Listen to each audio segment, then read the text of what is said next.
¿no? de violencias.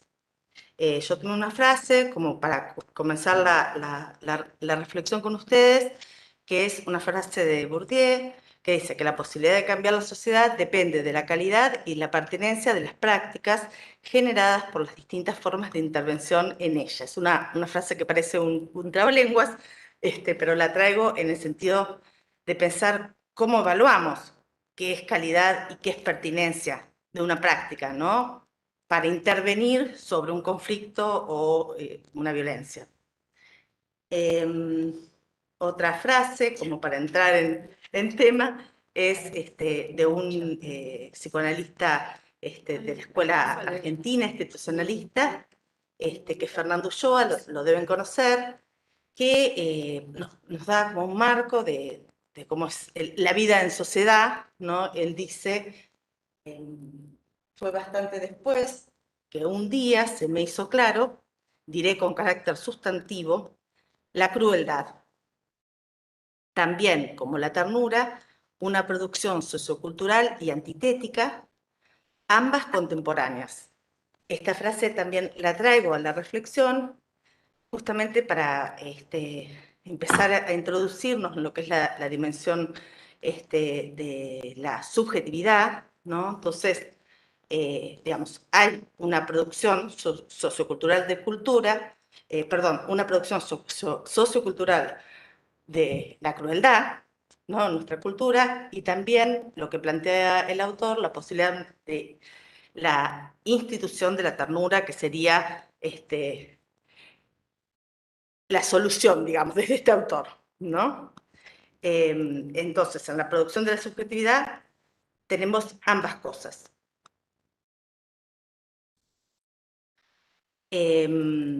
Siguiendo situando este marco, entonces podemos decir que los órdenes de poder patriarcal, colonial, heteronormativo y neoliberal. Se escucha. Bueno. Te escucho doblemente. ¿Me escuchas?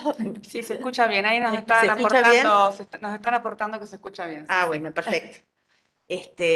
Bueno, entonces, les decía, estas dos producciones simultáneas, antitéticas, hacen a la situación que nos toca atravesar y ver cómo intervenir, ¿no es cierto? Entonces, los órdenes, les decía, de poder patriarcal, colonial, heteronormativo y neoliberal, producen subjetividad y también producen malestares singulares y colectivos. Yo me voy a ir acercando desde este marco general al campo de la salud, pero cuando digo que producen es porque van a producir estos malestares singulares o colectivos de acuerdo a lo que se le llama la interseccionalidad, o sea, si vamos a ver un malestar característico de unas mujeres de otras según un atravesamiento de etnia o de edad, los varones otros malestares, las disidencias otros, los colectivos, ¿no?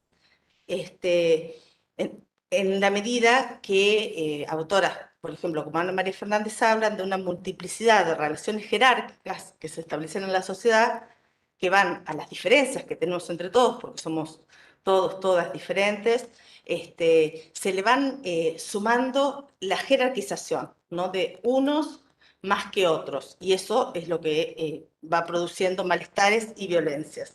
Pero también esta autora señala que, como está la multiplicidad de relaciones jerárquicas, de las diversas diferencias, también existe la multiplicidad de estrategias de invención colectiva y anónima, o sea, de resistencia o de producción de estrategias que vienen a querer transformar la realidad. Esto también se puede vincular a conceptualizaciones desde el psicoanálisis que hablan de procesos de desubjetivación, cuando se pierde un sentido del vivir singular y colectivo, y también con la producción de subjetividad cuando se van generando estrategias de resistencia o sentidos colectivos de lo que sería el buen vivir, ¿no?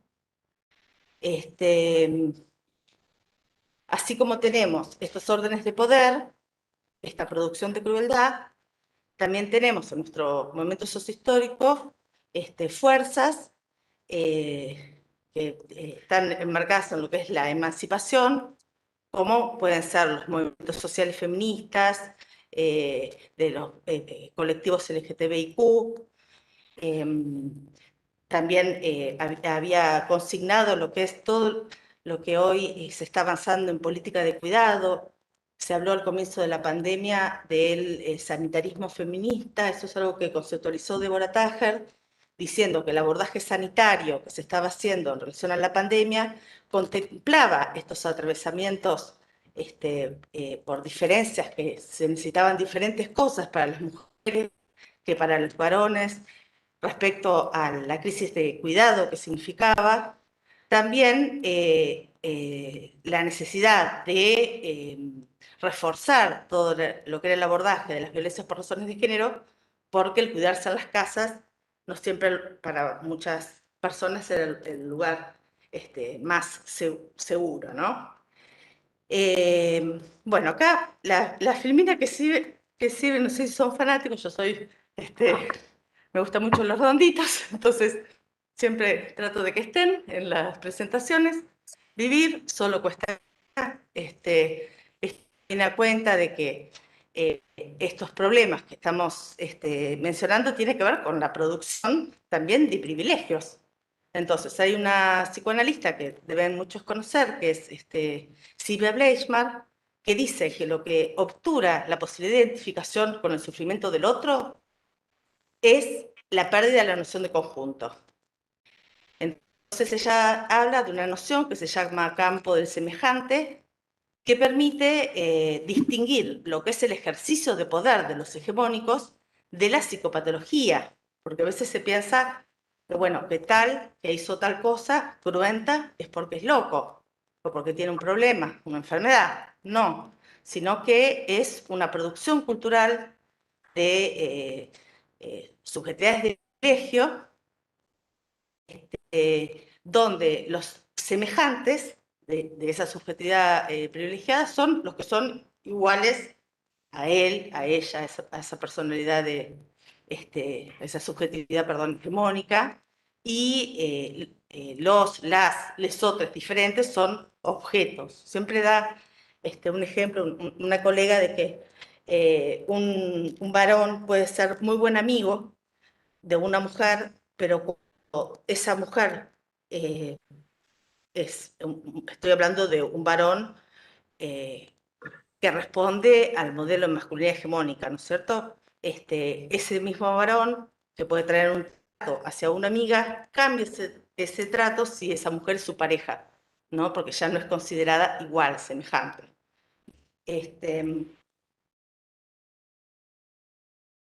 Lo podemos pensar tanto para el varón como para otras subjetividades de privilegio que producimos culturalmente.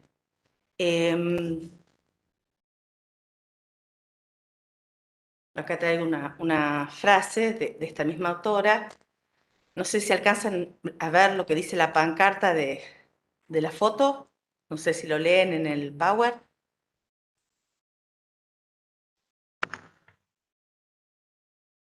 ¿Se ve?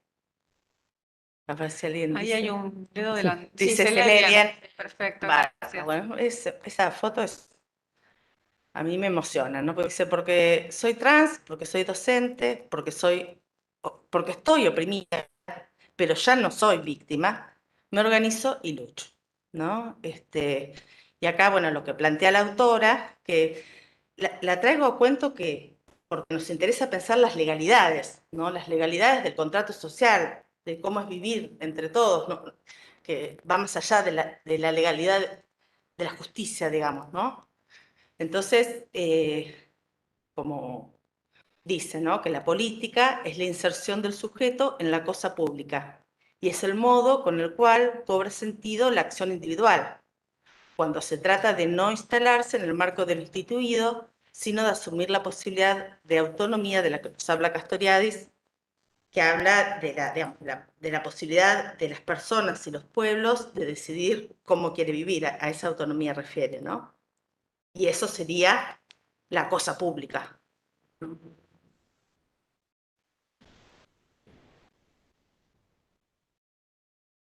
Bueno, así se van como delineando dos grandes paradigmas, que uno es el del maltrato, el campo de semejante de baja intensidad, o sea, que hay un semejante que es como digamos, está en posición de hegemonía, que se lo reconoce como igual, y otro que es el menos, no es un campo de semejante inclusivo de todos y todes. La producción de crueldad en cultura, que esto es un concepto que toma Ulloa como cultura de la mortificación, que lo que dice es que, digamos, Ulloa es un clínico argentino que produjo teoría a partir de un hacer en la clínica institucional, o sea,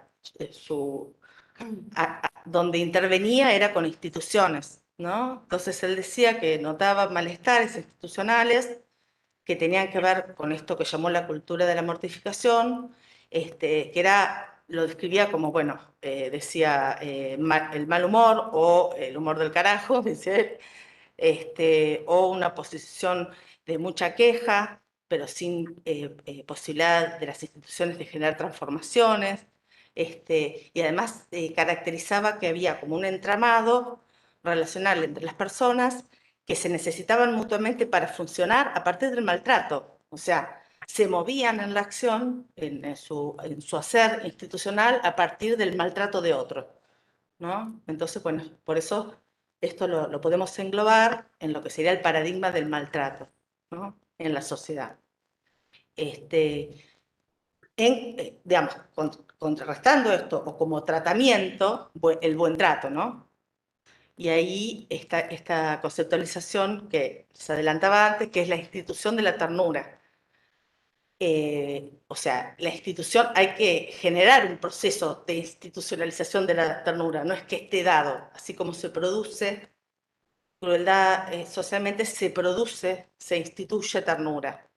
Y bueno, acá introduzco en esta caja de herramientas para pensar, para ir yendo a pensar las buenas prácticas en el campo de la salud, introduzco el concepto de utopía activa, institucionalista, que lo que tiene de particular es que el institucionalismo, a diferencia por ahí de otras corrientes o de otros campos de saber que hablan desde una posición sin que quede claro cuál es su postura en relación a la dimensión ético-política, dice, el institucionalismo marca, dice, bueno, nosotros pensamos que la sociedad tiene que decidir cómo quiere vivir, cómo que quiere cuidarse, decidir vivir en común, y la utopía activa no es algo que queda lejos y se va corriendo, sino que es un hacer cada vez en función de un pensamiento de cómo la sociedad tiene que ser o acercarse a ser. Otros conceptos de la misma corriente son la transversalidad, la institucionalización, que yo les decía, hay un trabajo que hay que hacer de institucionalizar ciertas prácticas, y la transversalidad tiene que ver con que esto no es que se va de un punto a otro punto en una dirección lineal, sino que está en todo el entramado social, las instituciones, la posibilidad de ir institucionalizando cambios, ¿no? de transformar la sociedad. Una conceptualización más en esta caja de herramientas es, dentro del paradigma, lo que sería el buen trato, el atender al malestar en plus, en la cultura. Esto también es de Bleichmark. Lo que hace el acento de este autor es que siempre para vivir en sociedad uno porta una prima de malestar, porque no van a ser todas las cosas como quiera una, sino que va a negociar, va a haber conflictos con los que quieren unos, quieren otros, y eso es un malestar, digamos, propio de lo cultural, pero ese en plus es algo que no debería, o sea, ya excede y ya vamos al campo de la producción de violencia, porque no tiene que ver con ese resignar para poder vivir con otros, sino con que nos hacemos mal.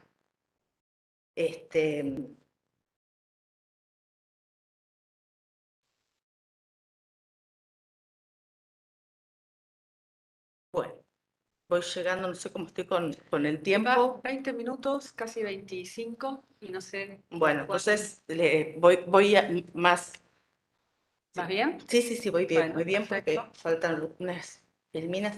Bueno, entonces, en este marco que iba con ayuda de estos autores presentando las cajas de herramientas, uno puede pensar que las instituciones, los servicios, los agrupamientos comunitarios son espacios micropolíticos donde se producen procesos de subjetividad.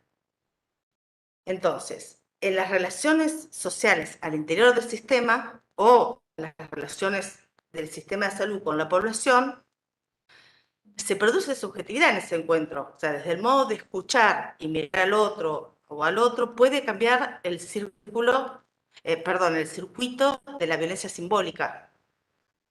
Cuestiones que están naturalizadas, que son violencias cotidianas de jerarquización entre unos o unas y otros, que yo me encuentro con alguien que me escucha y no me subalterniza en ese escuchar, eso ya es una producción de lo que yo llamaría la institución de la ternura.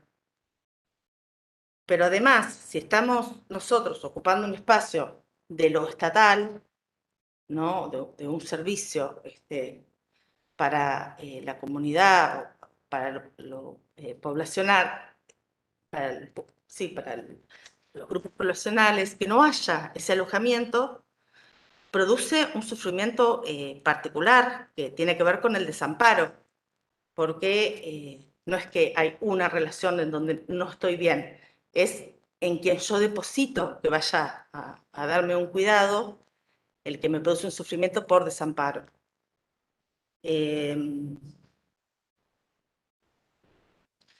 Algunos malestares subjetivos o tensiones del ámbito sanitario que quería señalar, pensando en la subjetividad de los trabajadores y los trabajadores de la salud, está ligada a la formación o al posicionarse desde el curar o salvar, ¿no? Y eso tiene efecto sobre el proceso de salud, enfermedad, atención, cuidado que podemos brindar, digamos, o cómo nos paramos ahí, y también sobre la propia salud nuestra, de los trabajadores de la salud, ¿no?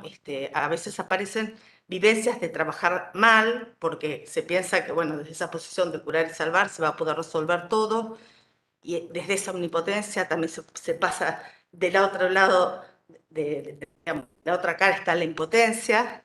Esto también genera problemas en el trabajo colaborativo entre trabajadores y trabajadoras de la salud.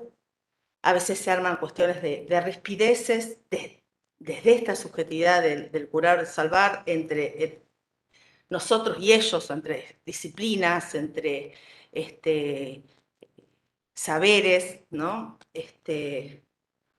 Hay una autora que habla de la subjetividad heroica, que es muy interesante porque se refiere a esto, al curar, al salvar, que hay una idea de cómo las cosas deben ser, entonces no se puede trabajar con la situación concreta o escuchando, ¿no? Lo que ahí está pasando. Esto produce malestares subjetivos en los propios agentes de salud.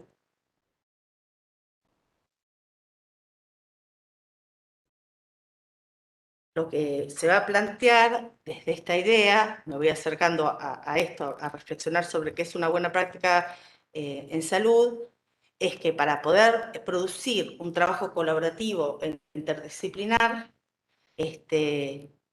hay que partir de una posición sin supuestos. Esto no quiere desmerecer el saber disciplinar de la especificidad, sino que frente a un problema que tiene una complejidad, es necesario partir digamos, de un no saber para poder escuchar esa situación y también dialogar con el otro profesional o saber, sí, con el que vamos a interactuar en la situación, ¿no? Entonces se piensa también la necesidad de tener marcos multireferenciales en la acción.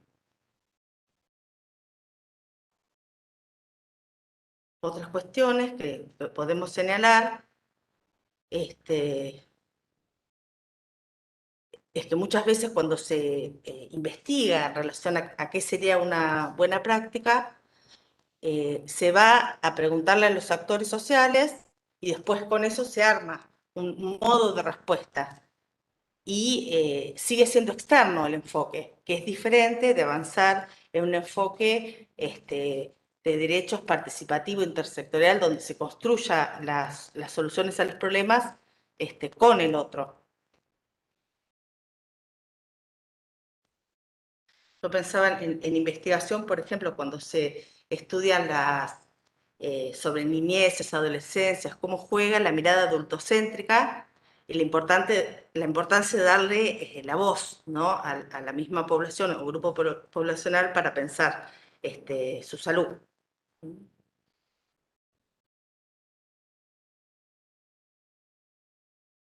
Otros malestares subjetivos y tensiones del ámbito sanitario, algo fui diciendo, tienen que ver con estas relaciones de jerarquía y subordinación, que pueden ser entre agentes de salud y personas que asisten, salud-población, entre profesiones oficios, entre profesiones según estatuto social o remuneración, entre antigüedad, experiencia, el famoso derecho de piso, la clase que sigue, va a venir una docente que hizo una maestría sobre el maltrato como práctica de formación legitimada en el sistema de residencias, ¿no? Eso es algo interesante, ¿no? Para pensar estas tensiones, estos malestares subjetivos y tensiones, cómo se van estructurando relaciones de jerarquía y subordinación desde la formación,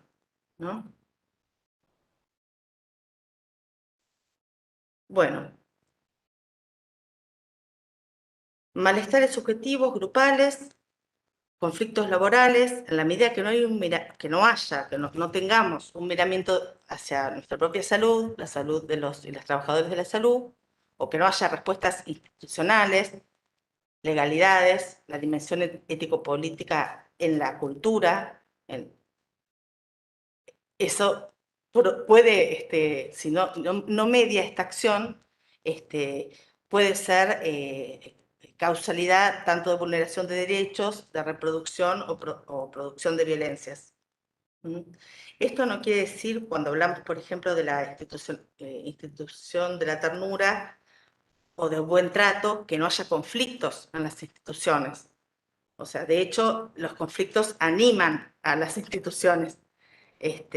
Lo que no quiere decir es que todo vaya a tener que resolverse con una judicialización del conflicto, sino que hay que encontrar otros mecanismos y ahí es que se hacen necesarios los dispositivos de abordaje de los conflictos o las tensiones en cada ámbito institucional, en este caso en las instituciones de la salud. Bueno, Ya estamos ya casi estamos, en tiempo, sí. Yo nada más traje por último una situación que no sé si incluirla ahora, después por ahí que vos hables, Lilian, que es esta situación que hablábamos, lo dejamos para después, Para la conversación. para la Dale. conversación. Mm. Bueno, Gracias, Laura. Bueno, buenas tardes a todos y a todas. Yo quiero agradecer a la Dirección Provincial contra las Violencias, a María Laura, a Virginia, la invitación a acompañarlas en esta presentación y celebrar que el abordaje de las violencias en las instituciones de salud, en la vida cotidiana de los equipos, en el impacto en la vida de los agentes y en las prácticas sanitarias, esté en agenda. Que esté en agenda significa que ha dejado de ser un tema del que se habla para pasar a ser un problema sobre el que se interviene.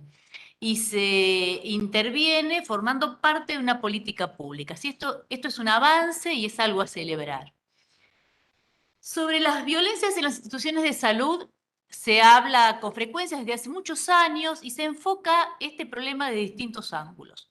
Fundamentalmente se habla de las violencias vinculadas a situaciones de agresión desde los usuarios hacia los trabajadores. Y quedan menos visibilizadas otras violencias de las que hoy también ya ha hablado María Laura y que yo también voy a continuar hablando.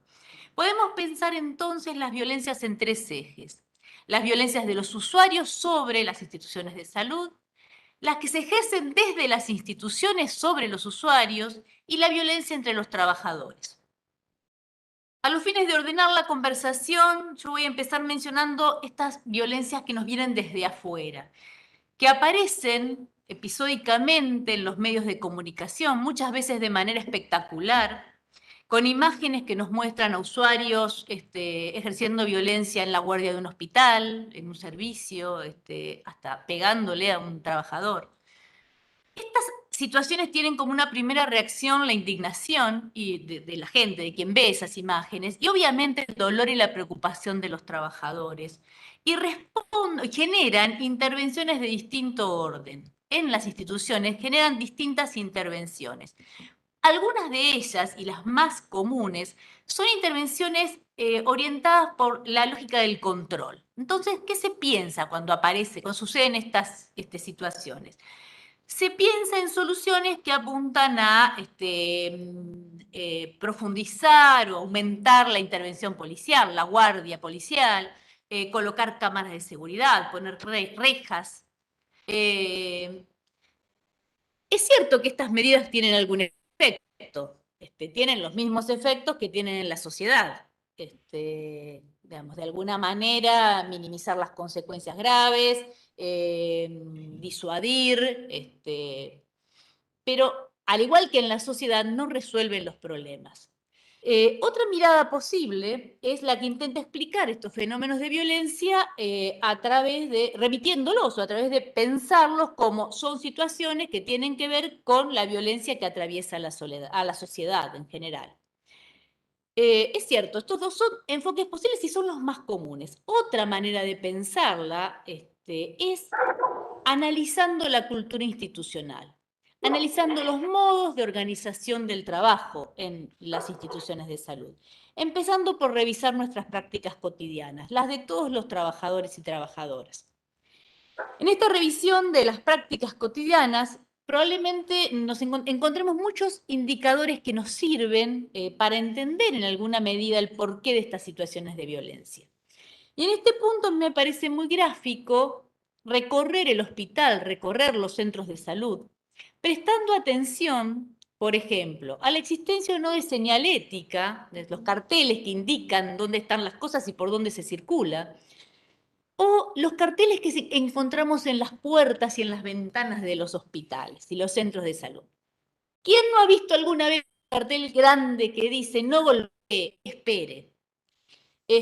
O otras cuestiones como, por ejemplo, prestar atención a lo laberínticos de algunas instituciones, de algunos edificios de las instituciones de salud. Edificios laberínticos en los que en algunas bandas horarias no encontramos a un empleado que nos indique por dónde ir. A estas cosas hay que prestarle atención, digo, a la hora de pensar nuestras prácticas, nuestros modos de organizar el trabajo, nuestros modos de andar, de presentarle las instituciones al usuario. También pensemos en lo que esto genera y en lo que genera muchas veces encontrar a alguien que nos dice que esperemos en una ventanilla de un servicio de emergencias, que esperemos y no nos da explicaciones de por qué tenemos que esperar. Pensémonos como usuarios.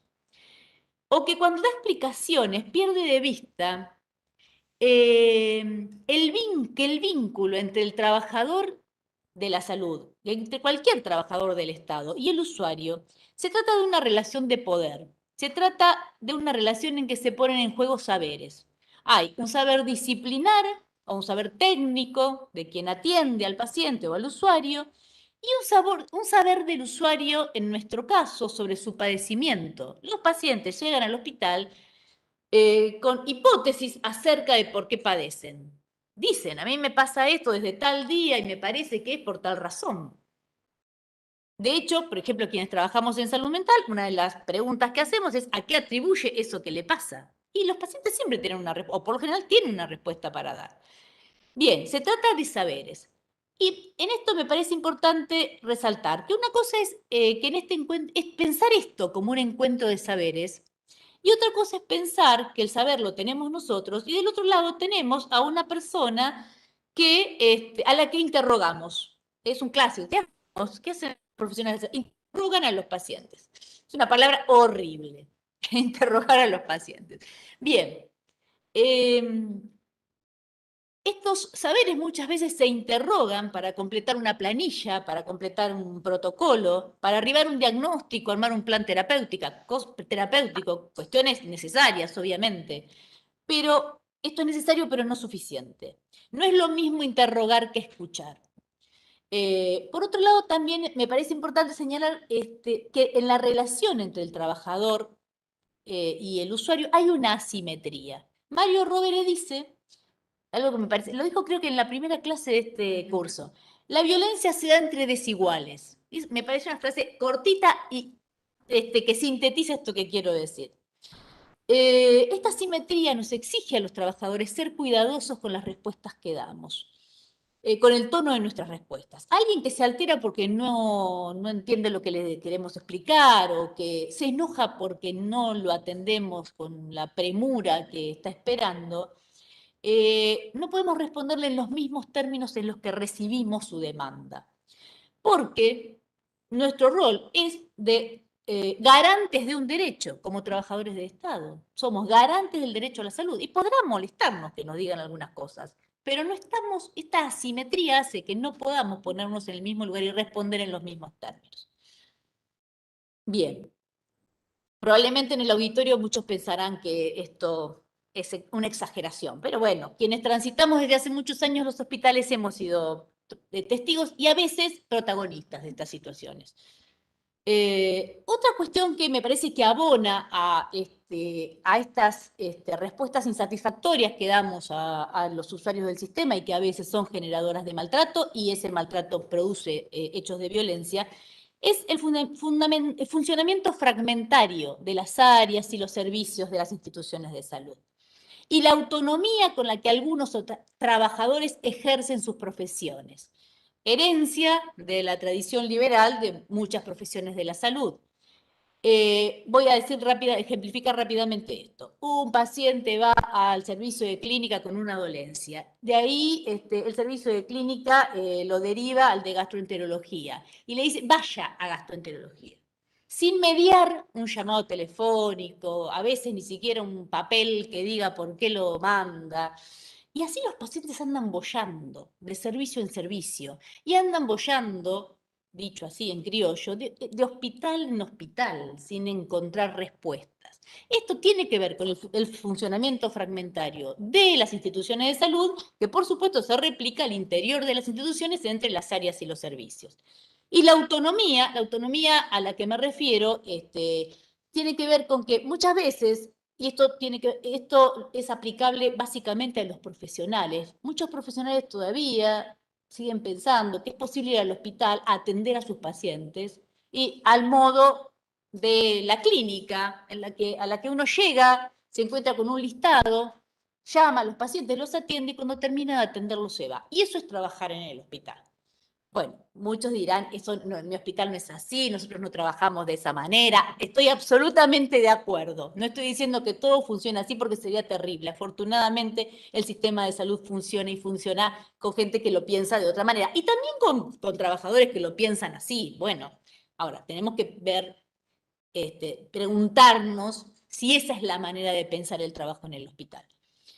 Ustedes habrán notado cómo paso de las violencias de los usuarios hacia la institución al maltrato de la institución hacia los usuarios, porque es imposible separarlos. Si pensamos que la violencia tiene que ver con la forma de organizar el trabajo y de realizar nuestras prácticas y llevar adelante nuestros discursos, es impensable separar estos dos ejes desde en los cuales se puede pensar la violencia. Ambos están enlazados por la cultura institucional y por los modos de organización del trabajo. En este punto me parece oportuno citar a un psiquiatra y psicoanalista francés, Christophe Dejour, que trabaja sobre psicología del trabajo, es el fundador de la psicodinámica del trabajo, que en el libro Violencia y Trabajo habla del trabajo como generador de placer y se pregunta, aunque también puede ser generador de sufrimiento, y se pregunta en qué condiciones se convierte el trabajo en mediador de armonía y en qué condiciones se convierte en catalizador de la violencia. Dice también que se descubren muchas veces incoherencias en la organización del trabajo que desempeñan un papel importante en la génesis de la violencia. Y nos invita a reconocer, cuando se producen situaciones de violencia, el sufrimiento que precede a la violencia y que genera la violencia. Este sufrimiento uno puede pensarlo, en primer lugar, en relación al padecimiento con el que el usuario llega, el paciente llega al centro de salud. Pero también lo tenemos que pensar como padecimiento, como sufrimiento, en función de los efectos que genera la vulneración de derechos. Me parece, también en este punto quiero citar, por ahí a riesgo de irme un poco, pero me parece necesario citarlo, a Javier Aullero. Javier Aullero es un sociólogo cuyas investigaciones se centran en los temas de pobreza y marginalidad urbana. Y en un libro que se llama Pacientes del Estado, que recomiendo leer, él explica cómo los encuentros cotidianos de los pobres con diversas instituciones del Estado, cómo en ese encuentro de los pobres con las instituciones del Estado, se reproducen prácticas, no todas ellas igualmente conscientes y planificadas, pero prácticas que imparten educación política y que culminan convirtiendo a un ciudadano en un paciente del Estado. Y muestra ejemplos de personas que concurren a distintas instituciones, no sé, hacer gestiones, incluso el hospital, cómo son víctimas de esta espera eterna. Y con respecto a la espera, cuando leía esto, encontré una cita que quiero compartir, porque me parece muy gráfica, acerca de la espera. Es de Pierre Bourdieu, en Meditaciones Pascalianas. Él dice, la espera es una de las formas privilegiadas de experimentar los efectos del poder. Hacer esperar a la gente, demorar sin destruir la esperanza, suspender sin decepcionar totalmente, son, según Bourdieu, partes integrales del funcionamiento de la dominación. Cuando leía esto, no pude dejar de pensar en las largas esperas de nuestros pacientes en las instituciones de salud.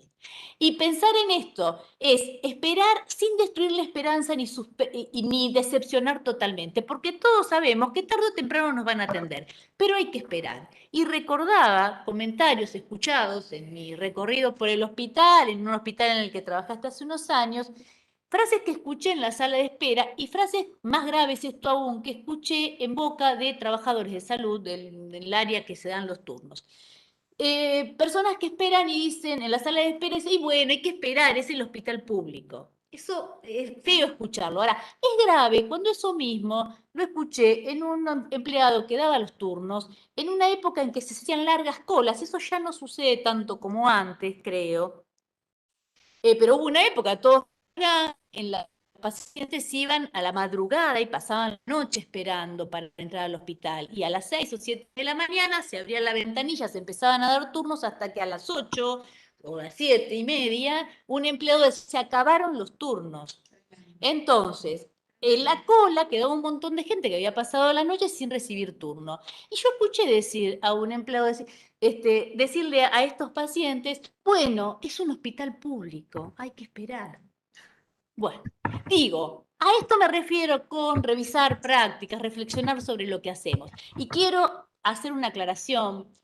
No estoy pensando en que nos culpabilicemos y nos azotemos cada uno de manera individual porque estamos haciendo mal las cosas. Cuando hablo de revisar prácticas, hablo de revisar y de cambiar cultura institucional, hablo de transformaciones colectivas, porque no alcanza con que cada uno de nosotros hagamos un trabajo de introspección y revisemos lo que hacemos, cuestión que es necesaria y que seguramente muchos de nosotros hacemos. Eso no alcanza para cambiar la cultura institucional. Los cambios tienen que ser colectivos.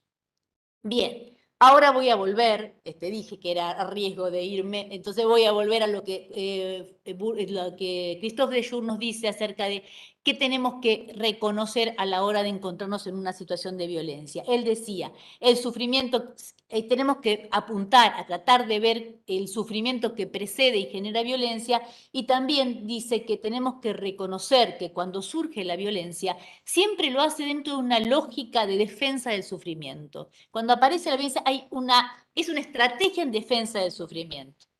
Bien. Al principio hablaba de los indicadores, esto de los carteles, que nos pueden hacer pensar en qué podemos hacer para cambiar algo. Y en esa búsqueda de analizadores me voy a detener ahora en la jerga hospitalaria. La jerga hospitalaria está plagada de analogías que provienen de escenarios bélicos. Fabiana Reboiras, la mencionó María Laura recién en su tesis de maestría, que habla de las condiciones de formación en las residencias médicas, menciona algunas de estas expresiones de la jerga hospitalaria. Pelear por la vida, combatir la fiebre, dar batalla contra las adicciones, atacar la infección, luchar contra el cáncer, interrogar al paciente, estar de guardia. Y hay otra muy fea que es hacer guardias castigo.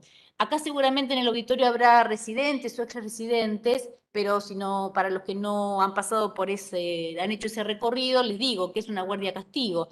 A veces eso era bastante común antes, quiero creer que no tanto ahora, ante una, llamémosle, inconducta de alguien en su trayecto de formación, una práctica sancionatoria era darle guardias de más, guardias castigo. Bien, estas, dice Reboira, son formas de expresión que impactan en la manera de interpretar el mundo, de actuar y de relacionarse. Y menciona una cita de Susan Sontag, la escritora que tuvo un cáncer de mama y que en un libro que se llama La enfermedad y sus metáforas, dice que ella padeció la enfermedad como una invasión despiadada, en gran medida por el lenguaje utilizado por los médicos. Entonces, recapitulando, junto al enfoque que busca la explicación en el afuera y centra la búsqueda de soluciones en métodos de barrera, nos parece necesario mirar hacia adentro de las instituciones, analizar prácticas, discursos, estrategias comunicacionales, formas de organizar el trabajo. Ahora bien, es necesario también hablar de otras violencias, menos espectaculares, estas no aparecen en los medios, menos visibles, y son las que se dan entre los trabajadores, que toma la forma del abuso del poder, del abuso de autoridad cuando se da entre personas que tienen una relación jerárquica, y muchas veces entre compañeros, donde las jerarquías formales no están, pero a veces se arman jerarquías. Mal hablaba del pagar derecho de piso. El novato paga derecho de piso.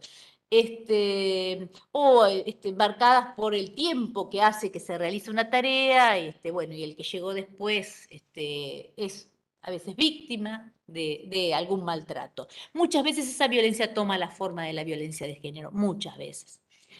En este punto me parece importante distinguir, María Laura ya lo hizo, distinguir conflicto de violencia. La conflictividad inherente a los grupos humanos, es necesario separarla de la violencia. No existe institución sin conflictos. Es un ideal pensar el trabajo como un escenario en completa armonía, ya que cualquier espacio en el que interactúan personas se presenta como un escenario de tensión y disputa. Conflictos habrá siempre.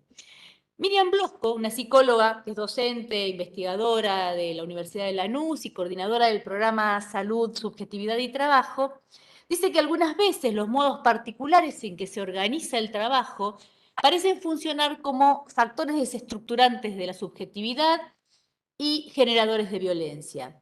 Y nos advierte que no tenemos que psicopatologizar el conflicto. Dice, la violencia laboral no puede ser comprendida como una cuestión de hostilidad interpersonal o de cuadros psicopatológicos individuales.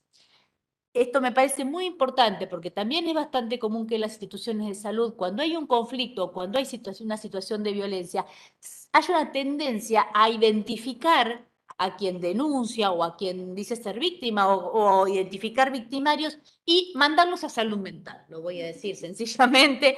Le pasa algo, tiene un problema, A ver, entonces se convierte una cuestión que tiene que ver con todas estas cuestiones que acabo de mencionar como un problema de salud mental. En eso hay que ser cuidadosos, no psicopatologizar lo que es de un orden diferente del problema del padecimiento mental, aunque redunde en padecimiento. Bien. Miriam Blosco hizo un trabajo con su grupo de investigación hace unos años con trabajadores, con enfermeros, con colectivos.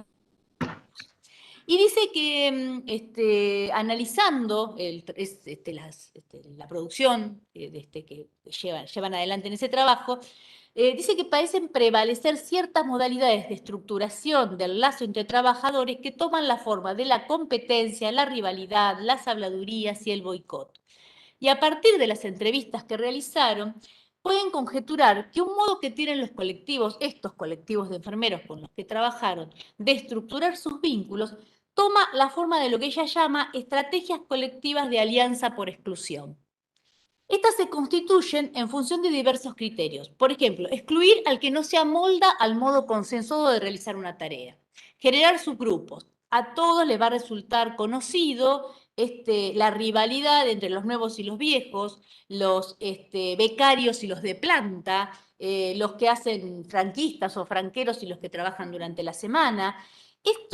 En estos casos se pierden los lazos de solidaridad, se desorganiza la cooperación, se socavan los cimientos de la convivencia, que son resortes fundamentales para la prevención de la violencia. Analizar la organización del trabajo cuando se genera una situación de violencia es, entiendo, la puerta de entrada para generar respuestas colectivas.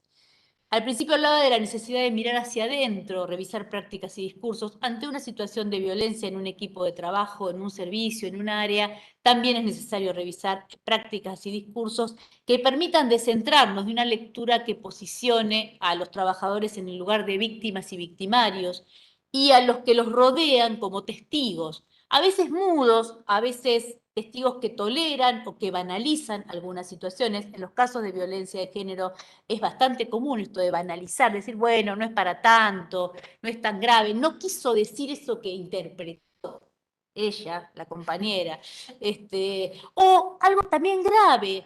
¿Cómo puede ser si este compañero es buena gente, buena persona, trabajador, tiene una conducta intachable, lo conozco de toda la vida? Bueno, eso aún no lo escuchamos con demasiada frecuencia para mi gusto. Bien, entonces, entendemos que quienes son testigos de estas situaciones o voy a corregir, no son testigos, forman parte de esta situación, ¿no? Esta palabra testigo no es la adecuada, forman parte de esta situación, acompañen a quien está denunciando o a quien se siente víctima y la acompañen, pero corriéndose de este lugar de armar bandos, corrillos, comentarios y posicionar víctimas y victimarios. Vivimos una época asignada por la ruptura de los lazos, agravada por la alteración del clima social que generó la pandemia. Así que nos toca trabajar en circunstancias, hoy ya se nos han hecho familiares, pero hasta hace un año y medio absolutamente desconocidas, inéditas. Así que esta situación, esta coyuntura contribuye a generar malestar, agudiza los conflictos. Por eso hoy más que nunca es necesario construir estrategias colectivas que le den sentido al trabajo cuando a veces lo perdemos, porque la verdad uno puede estar muy convencido de que el trabajo tiene un sentido, pero hay momentos en que decae y muchas cosas pierden sentido. Entonces necesitamos generar estrategias colectivas que refuercen esa sensación de darle sentido al trabajo, que nos permitan ser creativos, que nos ayuden a construir o reforzar el lazo con otros. Y hay acá voy a mencionar una palabra que no tiene buena prensa en estos términos, en estos tiempos. Voy a decir que lo que creo que nos permite prevenir la violencia, una de las cuestiones que nos ayudan a prevenir la violencia, es la discusión. La apelación a la palabra, a la escucha, el acto comunicativo. Pero voy a revalorizar la palabra discusión. Pensar que se puede vivir en armonía, que si uno no dice nada, se calla, no confronta, todo va a estar bien, es un error. Es un error. La discusión es válida, la discusión es necesaria. ¿Y la discusión en qué espacios? Es posible y es necesario revalorizar los espacios de discusión como formando parte del trabajo. Uno de esos espacios de discusión es la reunión de equipo. Los tiempos para encuentros reglados, estipulados con una frecuencia regular. Reuniones que muchas veces se desestiman. También seguramente habrán escuchado decir, yo lo he vivido en mi trabajo anterior, esto de la reunión de equipo que era todos los martes, me acuerdo. Compañeros que decían, no, ¿para qué vamos a esa reunión? Siempre se habla de lo mismo, no se resuelve nada, yo mejor me quedo trabajando. Esto es muy gráfico. La reunión de equipo no se percibía, en algunos casos, como formando parte del trabajo. Y esa persona se quedaba atendiendo pacientes, por ejemplo. Bueno, la reunión de equipo forma parte del trabajo y es fundamental para el trabajo, porque es el lugar donde se discute cómo seguir, donde se revén las prácticas, donde se dice esto no funciona, hay que pensarlo de otra manera. Ahora, si vamos a la reunión a escuchar al que siempre habla, siempre hay alguien al que le gusta hablar, si vamos solo a escuchar a los que les gusta hablar y no decimos nada, justamente generamos esto, que la reunión no sirva para nada. Bien, trabajar... Sí. Mi rol de decirte que Listo, hablar de eso. listo, perfecto, gracias. Una cosita, sí, ya estaba en eso. Una cosita, también leí en estos últimos días que me parece que lo dice de Jur, no me voy a aventurar a afirmarlo, sí, pero no importa. Trabajar no es solo producir, dice, leí. Yo diría en nuestro caso, lo que nos aplica a nosotros, trabajar no es solo brindar un servicio, también es convivir. Entonces, además de estos espacios formales y reglados, como es la reunión de equipo, necesitamos sostener espacios informales. El espacio del mate, el espacio de la cocinita donde tomamos un mate y conversamos. Alicia Stolkiner revaloriza esos espacios como lugares de trabajo también. Ese lugar que, la verdad, los efectos de la pandemia nos han hecho perder esos espacios. Ahora nos tenemos que mantener alejados, no podemos tomar un mate con el compañero. Pero bueno, en condiciones normales y también en pandemia tendremos que ver cómo, esos espacios donde nos encontramos informalmente a conversar de la vida y también del trabajo y compartimos, esos espacios también son necesarios. Por esto, trabajar no es solo brindarle un servicio, trabajar también es convivir. Bien, luego podemos seguir discutir en el último rato sobre estas cuestiones. Ahora les quiero contar que todo esto que yo les conté lo venimos viendo desde hace tiempo en la Dirección de Formación y Educación Permanente, de la que yo formo parte, y a fines del año pasado se resolvió, la gestión actual resolvió armar un dispositivo de acompañamiento e intervención en situaciones problemáticas en el ámbito de la residencia. Las residencias son un sistema de formación en servicio inserta en instituciones, hospitales y centros de salud que tienen una dinámica propia, orientada básicamente por el propósito de intervenir desde la asistencia en los problemas de salud de la población. No son instituciones pensadas para la formación. Así que la residencia no se trata de una formación en un espacio áulico, ni estamos hablando de la dupla docente-alumno, o sea, formas propias de la formación académica. El residente aprende trabajando y aprende trabajando en situaciones complejas, siempre. Ahora es mucho peor, ahora más.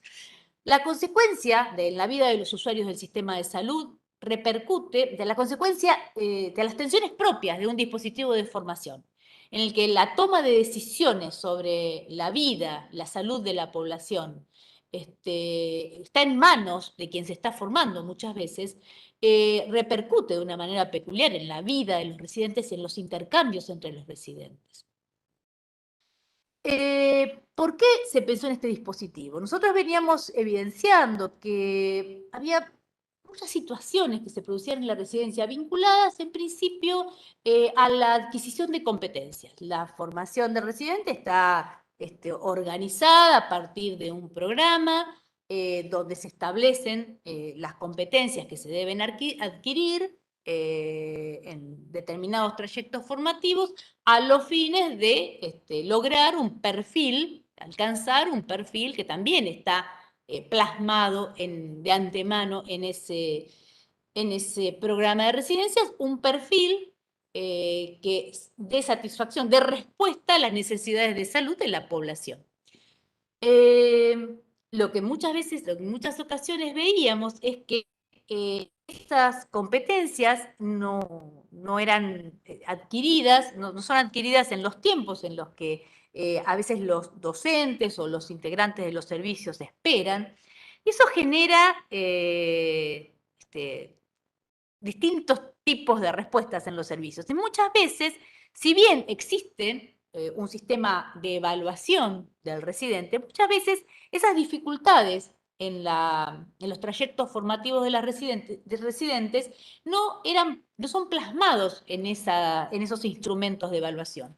Y solía suceder que residentes que llegaban al final de su recorrido, al momento de acreditar la residencia, cuando hay que tomar una decisión acerca de si ese residente está en condiciones de obtener un certificado de residencia cumplida, aparecía el problema de qué hacemos porque este residente no alcanzó estas competencias. Eso que que se vislumbraba, pero no se plasmaba concretamente, no se documentaba a lo largo de la residencia, se convertía en un problema, y se suele convertirse en un problema cuando hay que tomar una decisión acerca de la acreditación. Entonces, la decisión fue armar un dispositivo para acompañar esas situaciones. Una vez armado el dispositivo, empiezan a aparecer otras situaciones.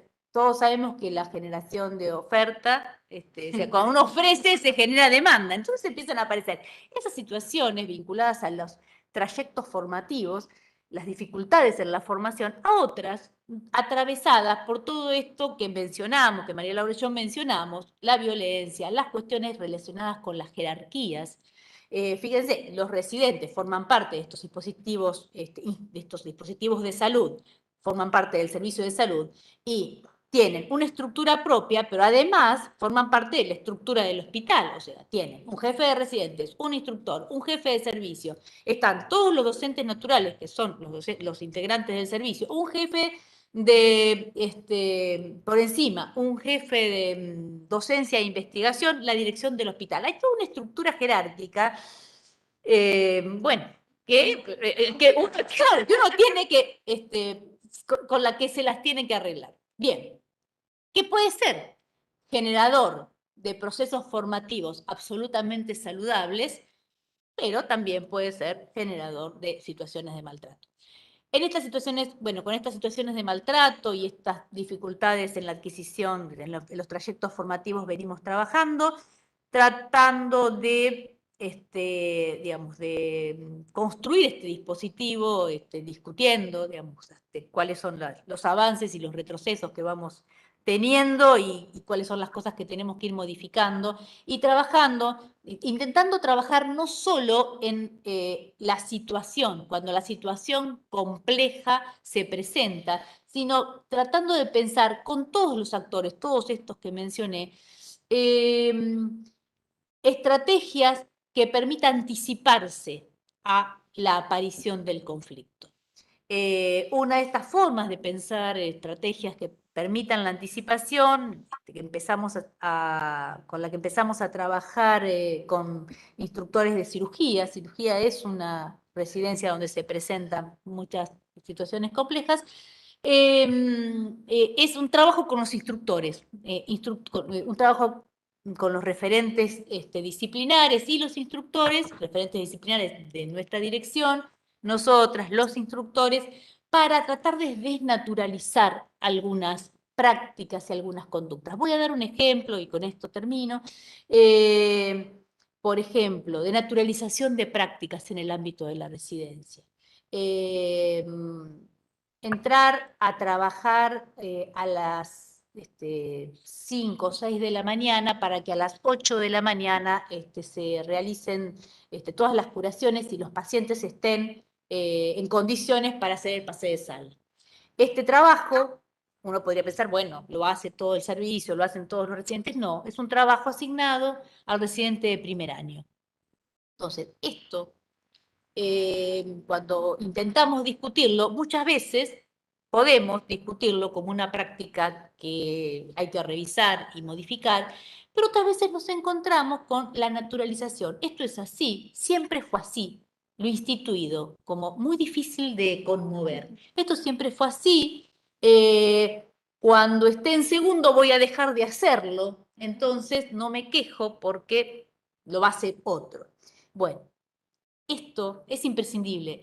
A esto me refiero con la necesidad de revisar prácticas y discursos, esto de la necesidad de profundizar en la instalación de la reunión de equipo, donde trabajar sobre esto. La reunión de equipo donde se trabaje, y los ateneos, donde se trabaja no solo el caso, ¿no? También es bastante común esto de los ateneos. ¿De qué se habla? Se habla del caso clínico. Bueno, los ateneos también sirven para trabajar sobre estas cuestiones. Los ateneos también sirven para trabajar cuestiones problemáticas en las instituciones de salud. Uno, como ejemplo, voy a dar, la accesibilidad. Hay un problema grave de todas las instituciones de salud, que es la accesibilidad de los usuarios al sistema. También debemos pensar en que nuestros ateneos, nuestras reuniones de equipo sirvan para pensar esas problemáticas.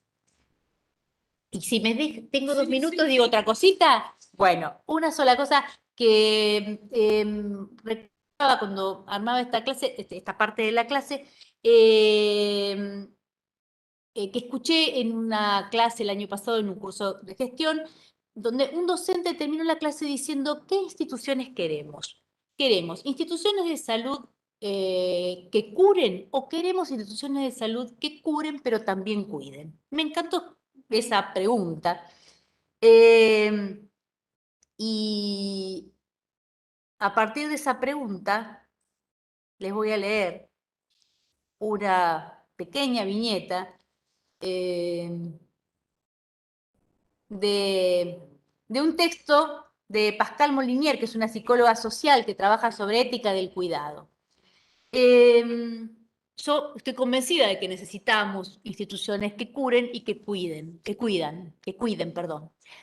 Afortunadamente, la actual gestión piensa a las instituciones como instituciones que cuidan, así que vamos trabajando en esa línea. Pascal Molinier cita a un psiquiatra y psicoanalista llamado Jean Uri, que fue jefe del movimiento de psicoterapia institucional y director de una clínica francesa, que cuenta la siguiente historia. En una sesión de formación de cuidadores, en la que había una docena de empleadas de limpieza, todas mujeres menos un muchacho, ellas hablan de su trabajo. Una mujer dice: llegamos antes de que lleguen los enfermeros a trabajar y barremos. Hay un pasillo largo, barremos. Cada vez que se abre una puerta del pasillo, aparece una anciana. Aquí viene una paciente que apenas puede caminar con su carrito, y de pronto una que está al lado del pasillo me sonríe con gran alegría y me empieza a hablar de cuando era pequeña, de cuando tenía 3 o 4 años. Me cuenta que estaba jugando con sus amiguitas. Yo sigo barriendo el pasillo. Al final, el muchacho dijo: nosotros estamos aquí para recoger polvo y palabras. Este ejemplo, dice Molnier, es bello porque permite transmitir que la atención y el cuidado no pueden estar separados de la tarea del trabajo. Barriendo el pasillo, las mujeres que realizan la limpieza encuentran a las ancianas y las escuchan. La ética del cuidado es, en este caso, inseparable de la labor de la limpieza. Están entrelazadas en la textura de la vida cotidiana. Barrer en un hospital puede ser cuidar. Sí, me imagino. Sí. Bien. Bueno, gracias, Lilia. Pasamos a un espacio de intercambio y retomando algunas cuestiones que aparecen acá, que nos acercan las compañeras de los foros. En relación, bueno, una cuestión es en relación a los resortes de violencias identificadas en algunas tareas del cotidiano, que es la espera, ¿no? Esta cosa de naturalizar la espera del otro. Con relación también a si algunas prácticas que terminan siendo violentas tienen que ver con espacios de capacitación. Voy tirando tres cuestiones. ¿Te podrás De la acercar el micrófono, naturalización por favor? respecto Que no de las se violencias escucha. por el hecho de lo público, y cuando estas ideas, estas representaciones encarnan en algunos sectores del hospital, sobre todo está como puesto en lo no profesional, ¿no? Y también, y esto ya es un comentario mío, digo, también, ¿qué pasa, no? Si no hay también una dualidad respecto de la tarea profesional, respecto de otros sectores y cómo se articulan y organizan en función de estas violencias, ¿sí? Que también son parte de cierta construcción de saber y de poder dentro de las instituciones. Exacto. Y que mantienen vivo el funcionamiento vital, digo, ¿no? ¿No? Que a veces tampoco está muy... Perdón, Pero bueno, hay una cosa ¿podrán más, ¿cómo acercar se el termina? micrófono porque no escuchamos nada? Perdón, no te escucho. Ah, claro, teníamos acá. Bueno, Va a tener que vamos recapitular. de vuelta. Gracias. Sí. Disculpen. Decíamos, estoy recuperando algunas cuestiones que acá la compañera Ailín y Magalí nos están pasando del foro. Voy presentando en principio tres cuestiones. Una en relación a la naturalización de las violencias con respecto a algunas prácticas, de las esperas en general, por parte de los sujetos que se acercan a las instituciones de salud buscando cuidado. Yo también me quedé con eso que venía leyendo, del cuidado de la vida, diría. Por un lado esto, una cosa en relación a si la capacitación pudiera ser un espacio de trabajo con aquellos, lo rescato del foro, ¿sí? De aquellos sectores que tienen como una responsabilidad primera, ¿no? De recepcionar a las personas que se acercan a instituciones de salud.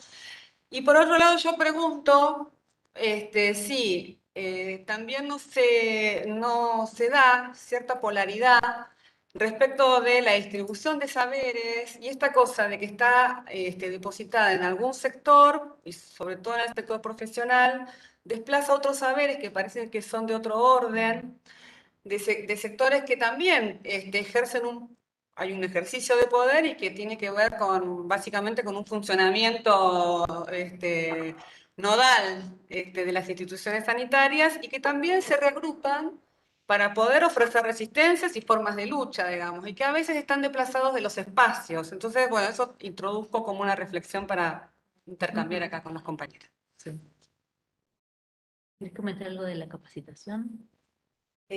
No, pensaba que a veces las capacidades, por eso es todo un desafío este encuentro que tratamos digamos, desde la dirección que fuera lo más heterogéneo posible el grupo, digamos, de trabajadores y trabajadoras que participaban, porque a veces la capacitación está destinada a los profesionales y por disciplina, y no necesariamente se piensa en favorecer una formación de equipo, donde todos tienen un rol y poder estar pensando juntos, que va a alinear lo que decía Lilian de la necesidad de las reuniones de equipo, los ateneos y de quienes participan en las reuniones de equipo y ateneos, ¿no? Que a veces no se incluye, por ejemplo, a personal administrativo, que es fundamental para pensar una intervención. O sea, como me parece que en eso, no sé si va por ahí la pregunta de que nos están viendo, pero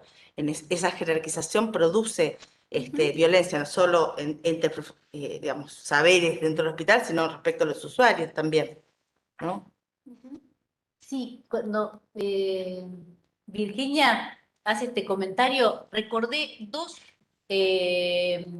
frases de secretarios de servicios hospitalarios. Hace muchos años en el hospital de Romero, un secretario irónicamente se reía del lugar que ocupaba y decía, están los médicos, los muebles, el escritorio y el secretario. Claro. Ese era el lugar que él, en el que él se sentía. Obviamente, les estoy hablando de hace muchos años. No, y también secretarios que ejercen el poder y son el filtro de muchos equipos profesionales. Digo, por eso hablo de poder también de algunos sectores que a veces no los incluimos en la mirada, digamos, primera, ¿no? Pero...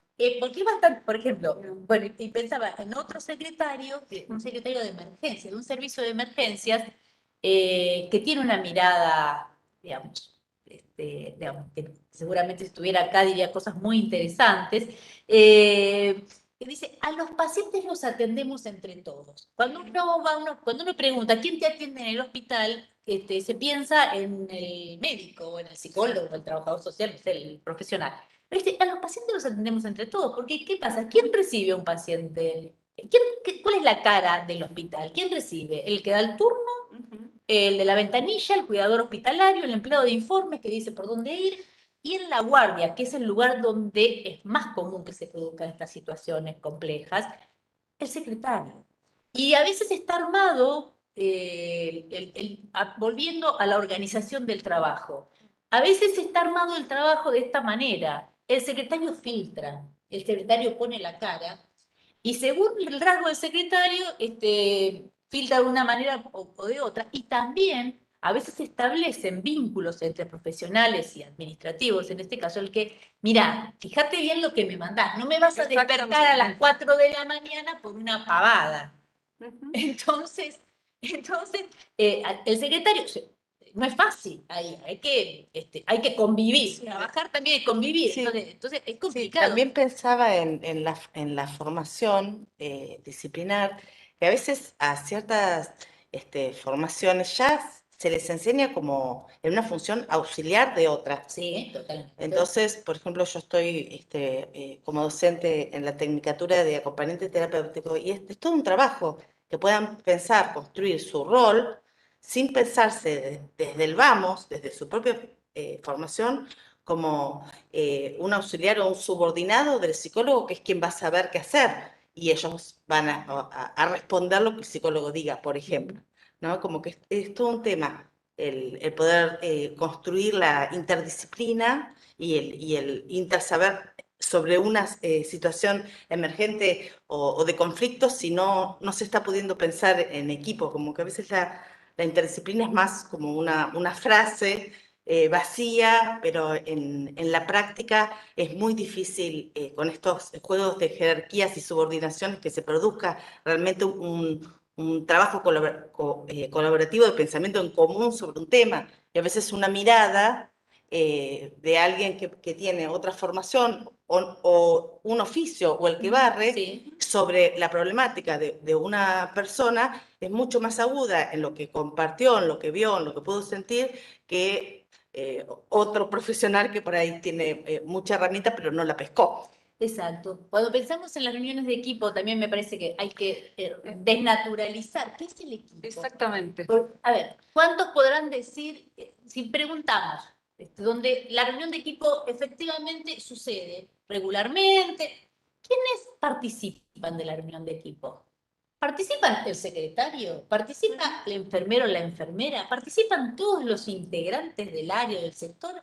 Y la verdad, que ojalá me esté equivocando y sí, participen, pero... Hasta donde yo supe no participaban, hasta donde yo me enteré no participaban. Yo creo Sí, que no participan. aparte la desconfianza como de que pensar entre todos fuera a perder la especificidad, como si fuera una cuestión contradictoria, no es perder la especificidad de trabajar con otro.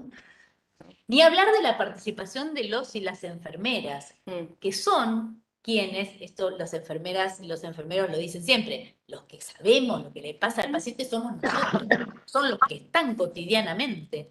Bueno, participan. Cuando pensamos en la transformación del modelo de atención a las violencias, y lo digo en el espacio por ahí chiquito de las violencias por razones de género, pensando en los usuarios y en lo que viene, es como una preocupación poder pensar que este modelo involucra a toda la institución, ¿no? Y a todas las personas que formamos parte en la función y en la tarea que esté cumpliendo, ¿no? Y eso nos parece como muy fundamental, ¿no? De la persona, de este enfermero, de esta mucama, del camillero, digo, porque, bueno, y esta idea de que cada uno de los actores, digamos, encarnamos las instituciones, las hacemos, esto no viene dado de afuera, habrá condiciones, por supuesto, no vamos a la organización del trabajo es fundamental y esto tampoco se da de la nada, digamos, ¿no? Y esto es lo que, como el eje fundamental a partir del cual podemos ir pensando algunos dispositivos de intervención, de interlocución, Pero sobre todo esto tiene que ver con una propia producción de quienes transitamos las instituciones. Esto no viene dado de ningún lugar.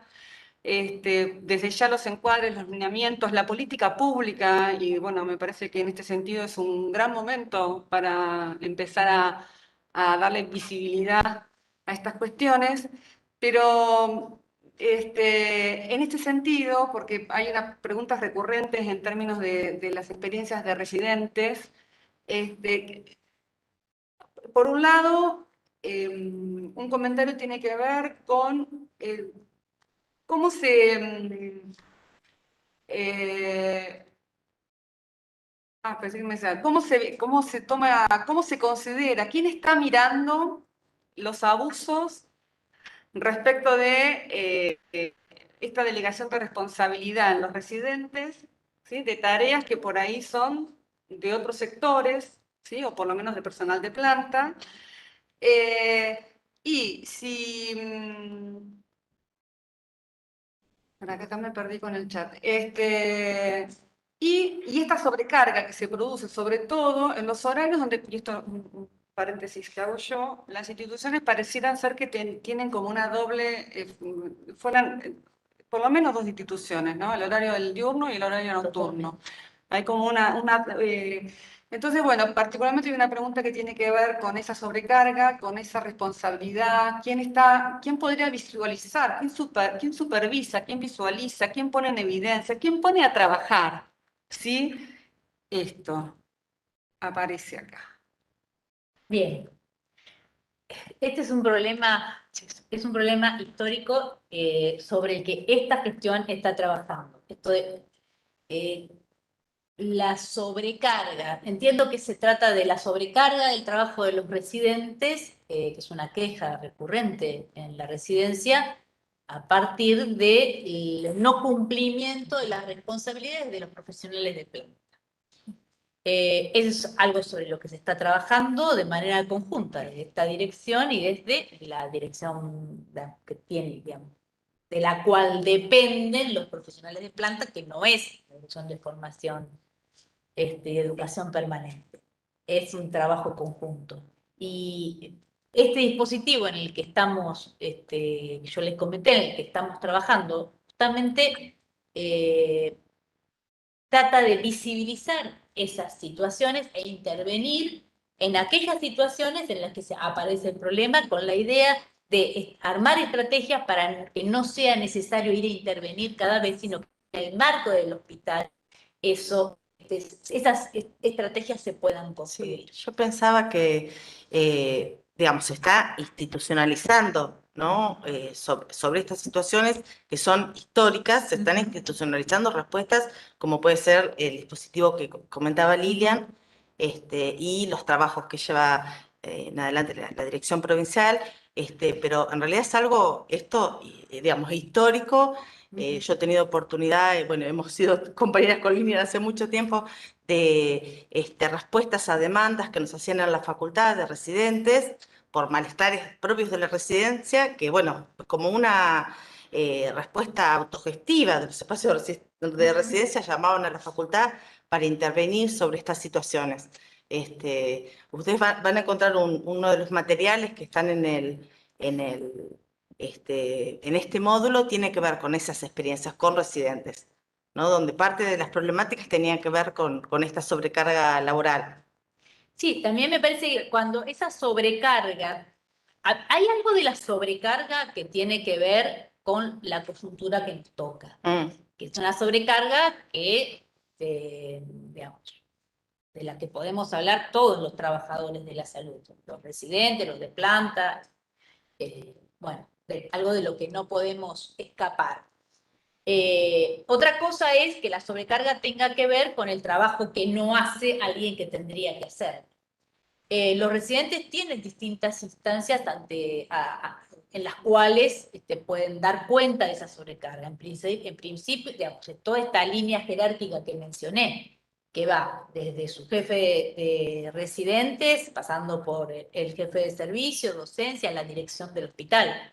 Todas esas son instancias en las que donde puede presentar digamos, donde puede dar cuenta de esto que le está pasando. Los responsables regionales, cada región tiene un responsable regional de residencias, donde también se puede dar cuenta de estas situaciones. Insisto también en que hay que no confundir violencia con sobrecarga de trabajo. Sí.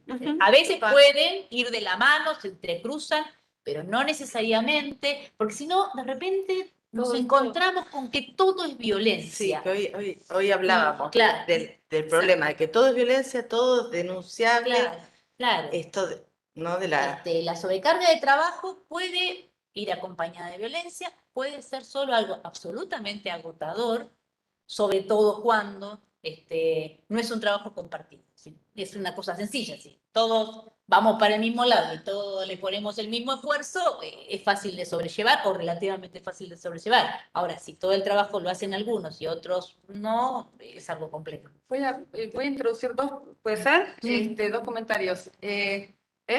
Perdón, sí. Un comentario que tiene que ver con el rol de los usuarios, de los sujetos de la intervención profesional, de nuestro trabajo. ¿Cuál sería ese lazo? ¿Cuál sería esa participación o el lugar en estos equipos? ¿Cómo pensar Sí. el lugar de los sujetos? Sí.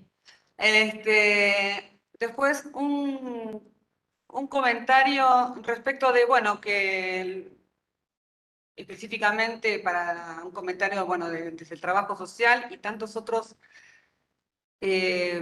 profesiones o disciplinas que están, o podrían considerarse subalternas respecto a otras o otros saberes del pensamiento hegemónico en salud, pero esto un poco enlazado con lo que ya venimos comentando. Bueno, y acá un comentario respecto, bueno, de un poco de poner en valor el trabajo en el Hospital Reencuentro y el conocimiento que hay desde esa institución respecto de los pacientes que transcurren por allí. Bueno, ¿Eh? gracias por la parte que me toca. El lugar de los usuarios yo lo pienso desde dos lugares. A ver, en dos puntos. Uno es el lugar que le damos al momento de escucharlo. Esto que decía al principio, no es lo mismo pensar como un encuentro de saberes, el encuentro entre un trabajador con un paciente, que solo interrogarlo. Ahí me parece que hay una manera diferente de pensar el lugar del usuario. Construir un plan terapéutico no es lo mismo construir un plan terapéutico a partir de un interrogatorio que construirlo con el usuario. Pensar, a ver, voy a dar un ejemplo. Escuché hace mucho tiempo una médica que me parecía que era fantástica.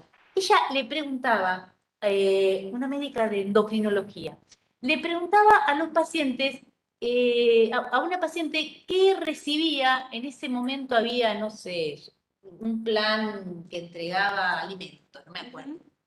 Entonces, esa mujer recibía esos bolsones con alimentos. Entonces, para armar el plan, ella le preguntaba qué recibía. No le decía, usted tiene que comer, y le anotaba en un papelito, usted tiene que comer esto, cosa que también sucede. Le preguntaba... Ah, y la actividad física también anotala, ¿eh? En el tiempo libre la actividad física, sí, claro. la recomendación. Claro, recomendaciones, las indicaciones. El estilo de vida saludable. Entonces, esta cosa tan común del de dar indicaciones, que es un hospital, es un lugar donde se interroga y se dan indicaciones. Terminemos con las indicaciones. Son necesarias, bueno, pero pensemos con el paciente. ¿Qué puede? ¿Qué hace? ¿Qué quiere? ¿Qué desea también? Porque si no, el plan terapéutico, las indicaciones, se escriben en un papelito que cuando el paciente sale lo mete en un bolsillo, lo guarda y no lo usa. Pero viene siendo una práctica cruel. Exacto. Estás diciendo algo que no puede hacer. Que no puede hacer. Hemos visto, hay un relato, algo escuché, de una situación en la que un paciente salía del hospital o del centro de salud y agarraba la indicación de medicamentos, hacía un bollito y lo tiraba. ¿Por qué? Porque no los podía comprar. Y yo he escuchado en el hospital decir, bueno, yo le doy le indico lo que el paciente necesita, no lo que puede comprar o lo que hay en el hospital, que a veces no hay exactamente lo que el médico considera que hay que indicar. No, bueno, tenés que tener en cuenta qué puede con digamos, y arbitrar los medios para que lo consiga, porque también es responsabilidad nuestra como garantes de un derecho arbitrar los medios para que los usuarios se encuentren con eso que necesitan. Ahora me pueden decir, bueno, yo soy médico, no puedo no le puedo conseguir todo lo que necesita. No de manera individual. También insisto en esto, no son conductas individuales, no es que tenemos que ser buenos y resolverle la vida a los pacientes, no se trata de eso en absoluto. Se trata de pensar estrategias que curen y que cuiden, justamente. Sí.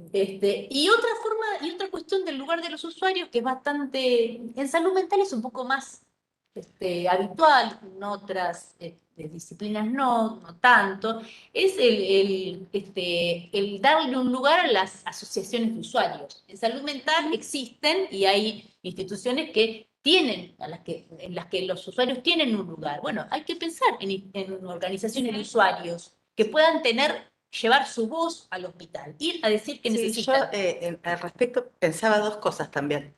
Una que de hecho los usuarios se organizan, usuarios. Exacto. Sí, Me acordaba de una experiencia cuando se cerró el área de reproducción médica asistida del Hospital San Martín, que se organizó un grupo de usuarios y usuarias y lograron la reapertura, o sea, hicieron ruido por todos lados.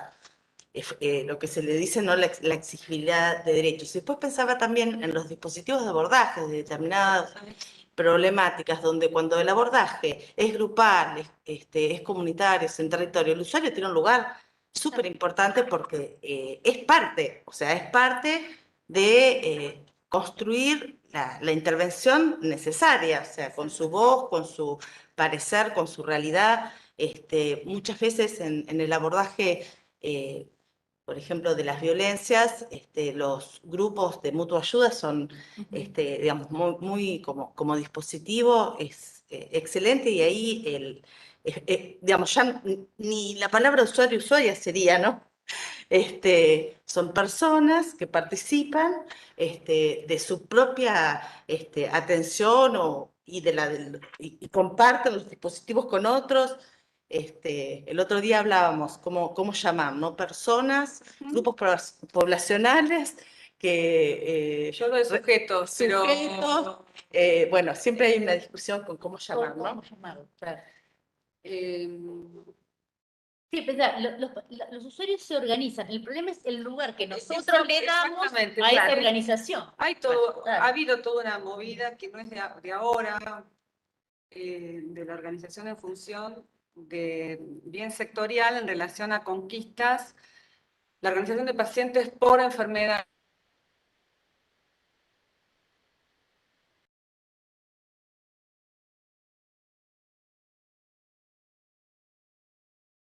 Justamente, por eso lo quería traer más en la perspectiva en la cual estábamos nosotros pensando la idea de equipo y cómo, digamos, estas personas, entre comillas, que serían los destinatarios de estos cuidados, que no es un destinatario pasivo, es un actor, ¿qué lugar podría, o pensar, digamos, qué lugar podría tener en esos escenarios? Sí, y coincido que es cierto, donde transcurre digamos, la vida cotidiana, en este primer nivel de detención, por lo general es más accesible, pero quizá, digamos, la propia dinámica de los hospitales, quizá, digamos, no sea tan...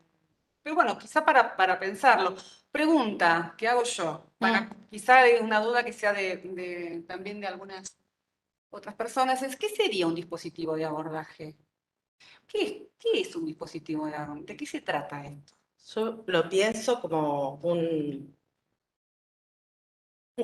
artefacto, podríamos llamarle, que se arma cada vez, o sea, se arma cada vez en función de una situación en la que hay que responder. Y esos dispositivos, por eso, de muchas maneras distintas, ¿no? Entonces puede haber dispositivos de abordaje que estén pensados desde la política pública, van a tener una institucionalidad, una permanencia en el tiempo, distinto de otros dispositivos, como mencionaba de las residencias que nos llamaban, que por ahí era más puntual, porque también tiene que ver con entre qué instituciones estaba pudiéndose armar el dispositivo, ¿no? también le podemos llamar dispositivo a pensar incluso estrategia de abordaje de un problema de salud específico.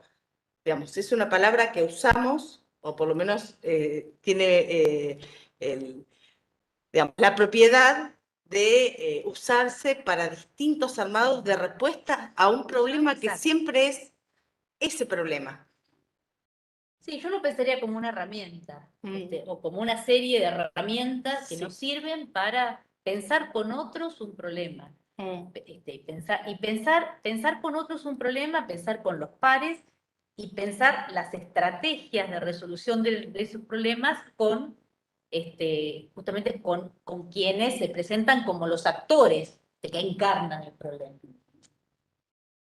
Sí, Nunca como algo de nosotros, con la misma lógica con que venimos hablando, nunca con la idea de nosotros entendemos el problema claro, y no. tenemos la solución. Por eso el concepto de buenas prácticas, que yo decía, bueno, ¿cómo pensar una buena práctica? ¿Quién tiene lo bueno, lo malo? En realidad, uno tiene, digamos, las personas tenemos un marco que es garantía derechos, ¿no? Yo hablaba de varios conceptos en torno a la institución de la ternura, bueno, todo lo que desarrollé, pero la buena práctica es la práctica que se arma entre las personas involucradas Sí. en ese problema. Porque si no puede ser fantástica para nosotros y no ser buena para... Y para otro, uno estar armando algo que cree que es lo mejor para el otro, pero no es lo que el otro necesita, ni demandó, ni pidió, ni... Digamos que cada institución, y en el marco de una política pública que está pensando estos espacios, crearía, formaría estos dispositivos, ¿sí? Para dar lugar a abordar las cuestiones que allí hayan emergido o que estén emergiendo para encontrar las respuestas, o por lo menos los modos de tratarlo, los modos de abordarlo, ¿no?